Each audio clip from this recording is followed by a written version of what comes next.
Hello, my name is Matthew, and I just read The Adventure of the Three Gables by Sir Arthur Conan Doyle. And this is a part of my read along series and book club with Steve Donahue. We're reading murder mysteries in the month of March, and we're reading all of the Sherlock Holmes short stories. And this one, The Adventure of the Three Gables, it's bad. This is by far the worst short story that I've read so far, the worst of the bunch. It is unfortunate, disappointing, and off putting. It's an unpleasant short story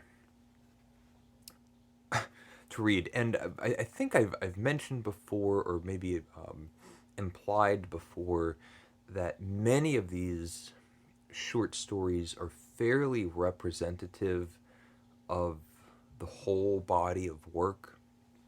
You can pretty much read any of these stories. They're all between 20 to 40 pages long, something like that. Take about a half hour to read, and pretty consistently you'll know if you've never read Sherlock Holmes before. You can pretty much read one at random, and you'll feel that spark of magic and want to carry on. That you don't have to read them in chronological order or anything like that. But the quality does waver a little bit. There's great short stories. There's some that are very unusual or strange, have a different structure to them. And there's a few that are not quite as good. And I'm getting towards the end of the run, and more there's been an unevenness throughout these stories. And Doyle, during this series, the last series of the case book of Sherlock Holmes, had even mentioned Sherlock, the character, is going to start overstaying his welcome. And more than anything I've read so far, and this series has been the most uneven, where there's been fairly bad ones. Usually they're kind of maybe average, which is a mark of the high expectations that Doyle has set from having just so many consistently good short stories. So what makes this one so bad to read? Why did I find it unpleasant? And it's the racism. And um, there's moments throughout these short stories where you get examples of sexism, examples of a little bit of xenophobia or general attitudes towards countries. Doyle really has a bone to pick with American women. Anytime there's a woman that has a troubled past that wreaks havoc on the present, um, generally directed towards the very respectable English gentleman. It's always an American woman. We have all the Australians that pop up. There's sailors, Italians, Spaniards, soldiers in Africa. This short story, Watson says at the beginning, there hasn't been a case that had. What did he say? I don't think that any of my adventures with Mr. Sherlock Holmes opened quite so abruptly or so dramatically as that which I associate with the Three Gables. And a black man bursts in the door, and he's described as a Negro, a great big, flamboyant Negro bursts in the door, and he's a tough guy. He's an intimidator. He's there as a physical presence. He's in some sort of gang. Um, his job, when he's called on, is to just make people afraid. That's the idea, like a bruiser. And the description that Watson gives of this guy is just awful. Talks about it, his black skin and his flat nose and his mouth. He says this black guy's got this horrible mouth, and we get descriptions that Sherlock at one point says, I'd ask you to sit, but I don't like the way that you smell. And at some point during this adversarial exchange where we have the big black guy trying to intimidate Sherlock, and then we have Sherlock, who is not to be intimidated, and so he's going to turn things around. And during this tense moment, Watson goes over to the fireplace and picks up one of the iron pokers in preparation for any physical violence that might arise. And Sherlock turns him around just the way that he does with anybody else. And Sherlock is fairly respectful, or treats him the way that you would imagine Sherlock would treat anybody that bursts in the door to intimidate him. So there's no, we don't see Sherlock being racist to the big black guy. There was the comment about his smell, but Sherlock might also do that with anybody. But the big black guy leaves. I think his name is Steve, I believe. I can't remember now. And Sherlock comments on Watson picking up the poker, and he goes, I saw you were ready to crack him on his woolly head. And it's so unfortunate. And I didn't even need to mention the way the black man speaks. His dialogue is like a minstrel character. He says Massa Holmes, and it's written very much like an exaggerated, stereotypical portrait, at least from my eyes, a portrait of that stereotypical character that I would find more common to be heard in the American South. Here it's used in England. And the use of accents in these short stories has been fairly sparse. Sometimes it would come up with an Irishman, or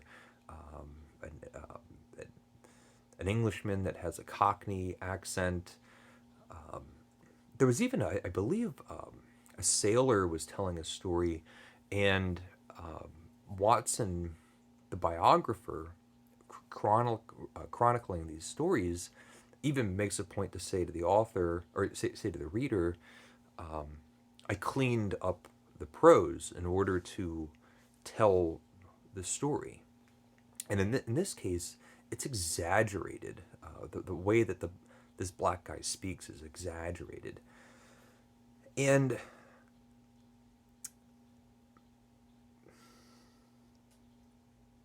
another really unfortunate part is that there's no reason, not that there's no reason to have a black character in the story, because that part, of course, doesn't matter, but to have this cartoonishly stereotyped character has very, very little bearing on the plot. It's just that it's a big, scary black guy. That's the point. He's part of a gang, and Sherlock is trying to figure out who is the mastermind in the gang, not just the immediate say supervisor, the immediate supervisor of the big black guy in this gang. He wants to know why these things are happening.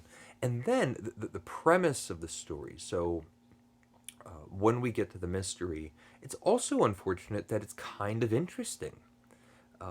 It's kind of an older lady living in this house. It's the Three Gables that refers to the address, and there's an agent that comes to the house. She's been living there for a year or two. Sherlock meets her, finds out that her son had recently died, and Sherlock is not only knows but is fairly acquainted with some of the family members. The son had died where he was overseas, and not a murder mystery, not a puzzle, just a very unfortunate tragedy in a family. And she's living in this house, the Three Gables, and an agent comes to the house to make an offer to purchase the house and the property. And they come up with a number, a really good number, and they take it back. She agrees. The agent comes back again and says the person interested in buying the house wants everything, well, wants the furniture, and she takes it to like her local realtor, this contract that has been dressed up, and her realtor says, "Do you realize this contract is for everything in the house? Not just the furniture, all of the possessions." And the woman's alarmed by this and surprised and goes back to the agent that is putting in this offer, and they say, "Well, of course, some private articles, your clothing, we can make arrangements, but everything has to be documented as to what you're taking." And says the person buying the house is very eccentric, and this is one of the strange things that they do. And the offer is, even not knowing the exchange rates or anything like that, is considered to be and implied to the reader, or at least I inferred it, an astronomical sum, a really great deal. She wants to take this money and go traveling around the world in her retirement, but is very concerned why why this would be on the table. And when Sherlock starts investigating it, the woman and Watson and Sherlock pretty much come to the conclusion that there's something very valuable in the house that had only recently arrived in the house that the woman doesn't know about. So, really great premise. And we had this kind of like racist beginning. I found it to be very, very off-putting. I found it to be racist, at least by today's standards, and I can only read it with my own modern sensibilities. Not that I judge the whole of the work or it changes how I read these things or anything like that, but just as a singular reading experience, this one story. The N word gets dropped. There's an N word that comes up, and it's from a character. So maybe we could read this and think, the woman's house, after this offer comes, and the big black guy shows up again, and Sherlock says he'll work on it, and they leave, and the house is burglarized. Sherlock and Watson show up to the house again, and there's inspectors, local policemen. They come up to Sherlock and say, "We don't really need your assistance. It's just a minor burglary, something that local officials can clearly handle." And Sherlock says, "Well, okay, but what happened?" And the guy, it says, "Well, we know the gang, and we know, the bruiser," and says, "It's that guy, that N word." And so, at this point, maybe you could read it and think, okay, well, we have a character that is using this derogatory term, kind of a typical racist cop, and it's the voice of a character. Sherlock's response, so he goes, "Well, it's that that N word was involved. Sherlock's immediate response, he goes, "Excellent." So the first time in all of this, and there's no foul language, there's no other slurs or derogatory, mean-spirited insults that I've noticed in the whole of all of these stories up to this point. Now we have a black guy that just pops up into the story. It's used to be kind of exploited and be this stereotype, and relying on his horrible features and his woolly hair and all that kind of stuff. A detective calls him N word, which really pops off the page under any circumstances. And it's not like Sherlock admonishes him or maybe dismisses it, or we have any hint that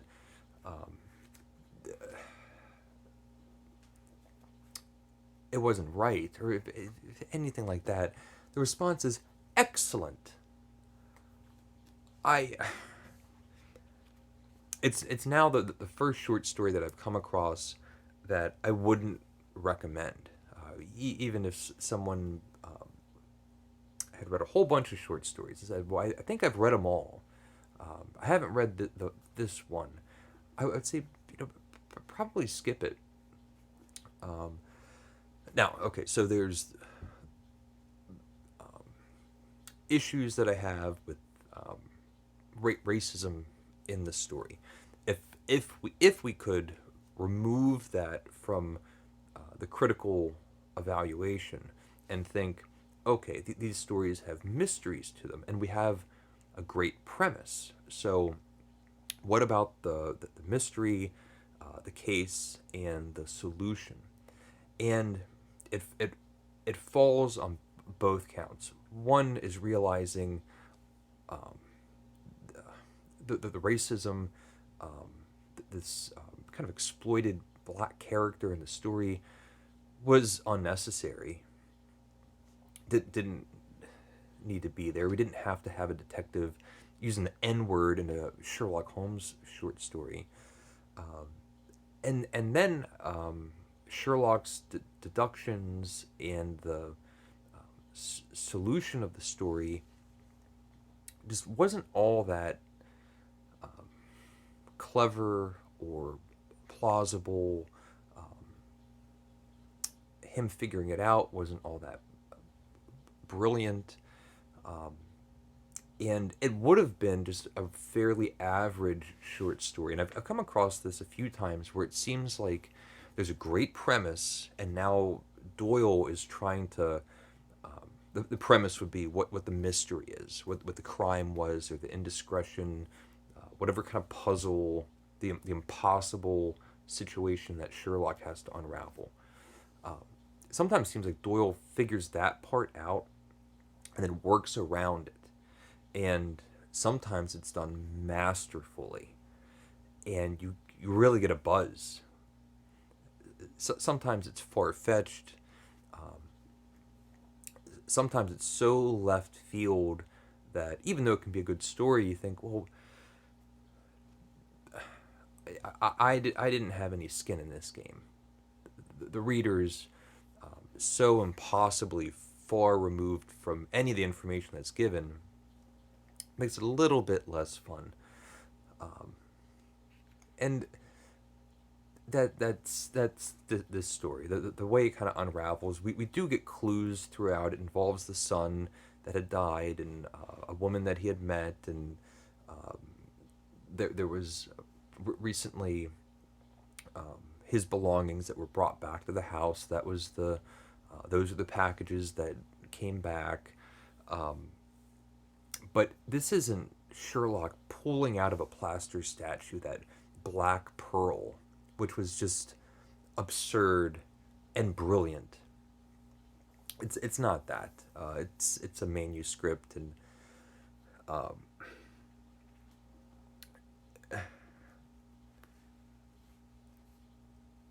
and yes, and then it ends. I'm at the end of these things. I have like 8 or 9 short stories left, and I'm still excited and having a great time reading them. But they've been so rocky and uneven. There's still been a couple really good ones, and then when they're bad, it's worse. When it's bad, it's really bad. So, and anyway, those are some of my thoughts on the adventure of the Three Gables. Let me know if you've read it. Let me know what you think. I'd be really interested. I'm always interested, but this one I'd be really interested. So, thank you for watching. Please leave a comment if you would like, and take care.